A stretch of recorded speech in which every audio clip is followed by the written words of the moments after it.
Hello guys, welcome to Fascinating Biology. This is the second official video where I'll be covering chapter 1.2, the ultrastructure of cells. Well, I know I haven't been consistent uploading videos, sorry about that, and I'm also aware that I've gained a lot of new subscribers recently and I know that my fans are waiting. So here it is, chapter 1.2. And actually this chapter is quite long. I think it's 10 to 12 pages. And it has a lot of information which I don't want to miss. So what I'll be doing is I'll be splitting the chapter into different parts. This is part 1.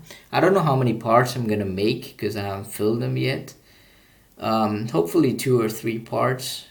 Not more than that, because then it'll be super boring for me to make and for you to see, I know.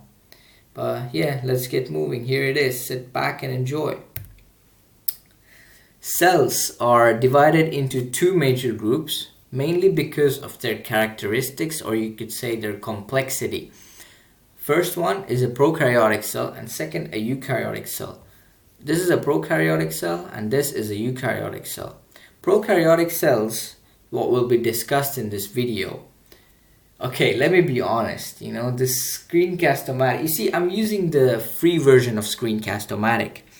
And this free version doesn't allow you to record more than 15 minutes. So I can't really make a long video where I have everything. Instead I need to make shorter videos. I know I could edit also, but the thing is I'm not that talented now, let's be honest. So yeah, gotta deal with these parts. So what is a prokaryotic cell exactly? That's a good question. Well, prokaryotic cells are simple cells and they're small cells. They size at about 1 micrometer in diameter. And some sources say that they're even smaller, that there might be 0.1 micrometer even. So that's ridiculously small. And they have no internal compartmentalization. I'll tell you what that means later. And prokaryotic cells are thought to have appeared first on Earth before the eukaryotic cells came into existence. And I think I'll be talking about this in a future chapter. I'm not sure what that chapter actually was called, but yeah, I'll be talking about it in the future, about the origin of prokaryotic and eukaryotic cells. The examples of prokaryotic cells include bacteria and archaea. I don't know how to pronounce it. This is taken straight from the book, and it will be nice if you could memorize these parts. And what I'm going to do now is basically just briefly explain what each part does. So let's start with capsule, cell wall and plasma membrane all at once, because they have pretty similar jobs. So the capsule and cell wall protect and maintain the shape of the cell. The capsule is also, I think, it's used to keep the water uptake up. Oh no, the cell wall actually. Yeah, to maintain moisture and stuff. The capsule is just to protect, in my opinion. Yeah, and the outermost layer is made out of a carbohydrate protein complex called peptidoglycan. Some bacteria have a type of polysaccharide outside their cell wall which helps them to stick to structures such as skin, teeth and food. The plasma membrane, like always, helps control of movements of particles moving in and out of a cell. Okay. Moving on to pili and flagella. So they're hair-like structures outside the cell wall. The main function of pili is joining bacterial cells for DNA transfer. The flagella are longer than pili and allow movement. So here's the pili. They're outside the cell wall, both of them, and here's the flagella. The flagella is way longer than the pili. Pili is for joining the bacterial cells, and flagella is for movement, to find them in the first place. So they're kind of cool. Okay, let's talk about ribosomes now.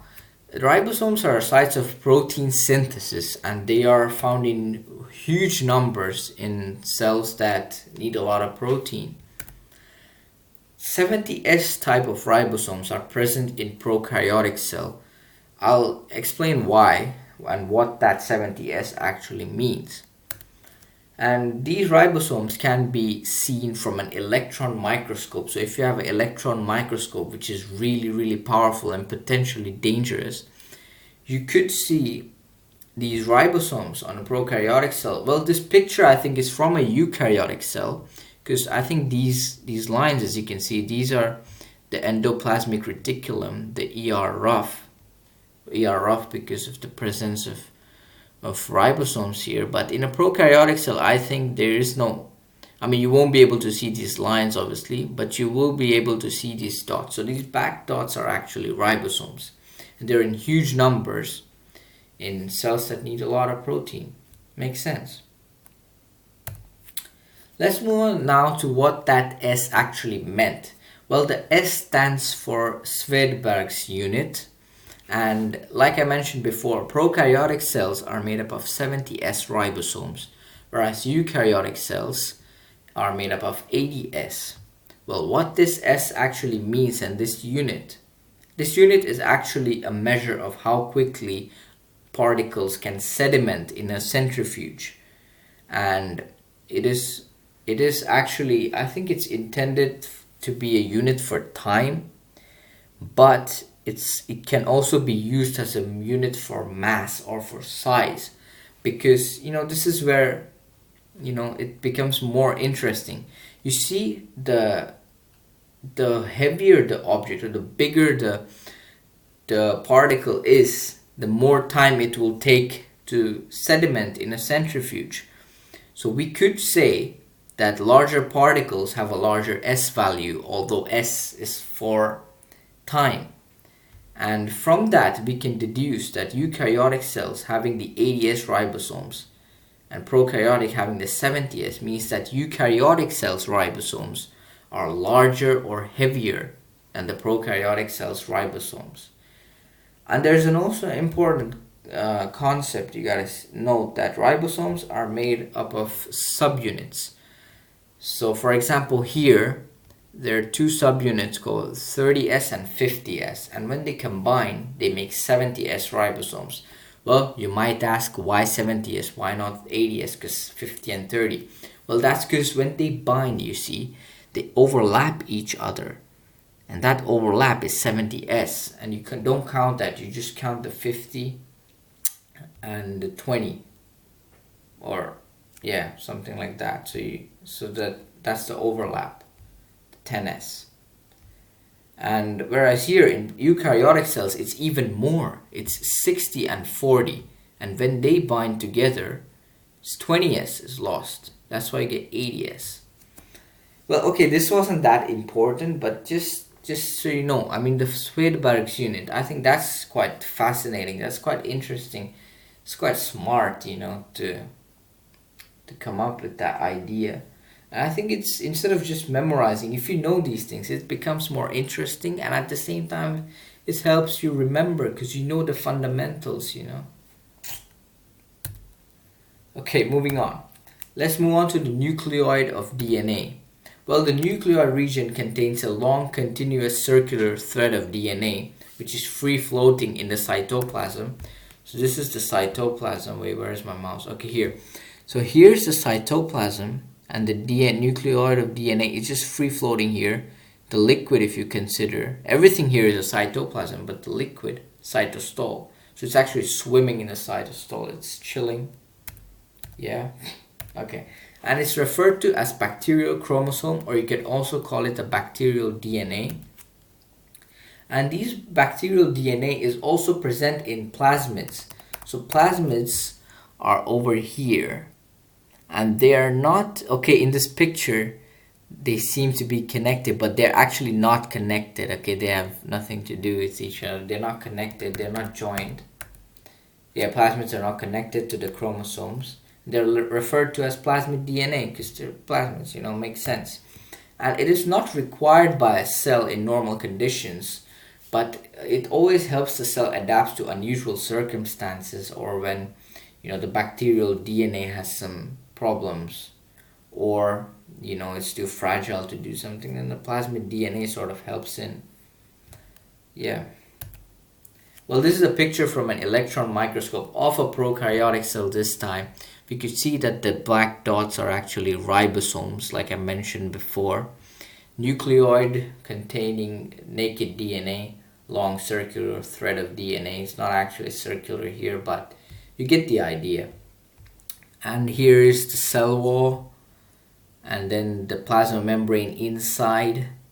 Then we have the cytoplasm, everything over here inside the cell wall. Oh, no, sorry, the plasma membrane. And note here that the size, it says 0.1 micrometer, like it's so small. But that's the fascinating thing, like it's so tiny, but yet, it can perform so many things. So that's why I think that's what makes it very, very fascinating in my opinion.